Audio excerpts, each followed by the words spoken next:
One of the last prayers of Jesus was for you, it was for me.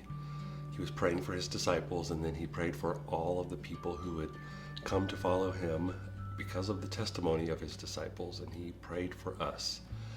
And his prayer for us was not that we would be happy, and not that we would be comfortable, not that we would be safe. His prayer for us was that we would be one, unified. And he uses that word, unified or one, over and over in his prayers, praying to his Father that his followers would be marked by unity.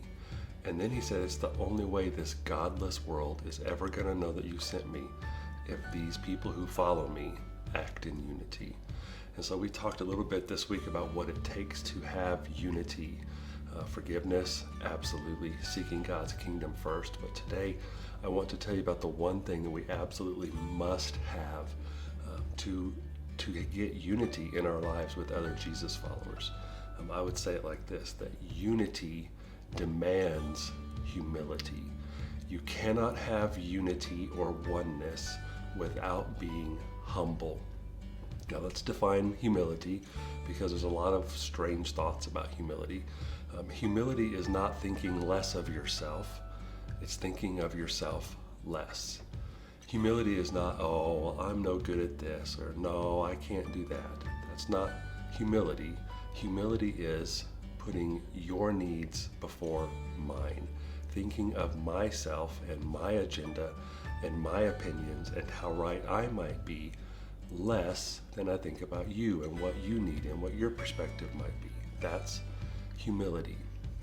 The reason it takes humility to have unity is, well, we are all very, very different. We all come from a different background. We've all had different experiences, and they lead us to the opinions and the agendas and the thoughts and the things we pursue, and they're all very different. And if I'm going to be unified with you, I have to come to a place in my mind and in my heart where I say, I might be wrong on this issue. I'm going to take the time to look at this issue through his perspective, through her eyes, because that's the only way I'm going to understand that.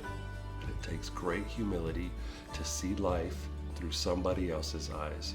It takes great humility to do life walking a mile in somebody else's shoes. Humility is the only way to achieve unity. And all throughout the New Testament, we are commanded.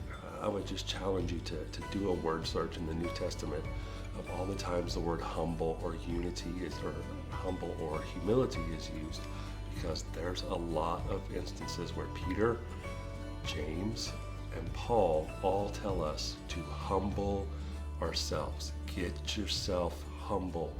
Learn humility, because it's the only way to answer the prayer of Jesus. Peter said to clothe ourselves in all humility under God's mighty power.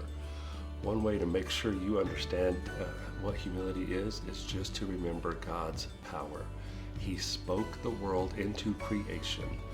The Bible says that in Jesus and by Jesus and through Jesus and for Jesus, everything that was made was made. So this incredibly beyond powerful being came here as a man. He humbled himself.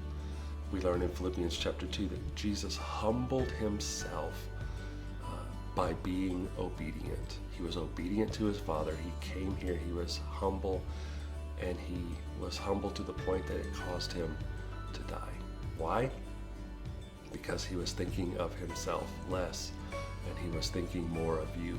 He knew that if you were ever going to have a home in heaven, he needed to die for you. So to the very end of his life, Jesus was thinking more about you than he was himself. This is our example. This is our Savior. This is the model we are supposed to follow. So as a Jesus follower today, you can be part of the answer to Jesus' prayer just by humbling yourself, following the scriptures, learning to think of others more than you think of yourself. That's what it says at the beginning of Philippians chapter 2, to learn to think more of the needs of others before you look to your own needs. That's humility, and it's the only path to unity. And that's Jesus' prayer for us, that we would be unified. So let us be.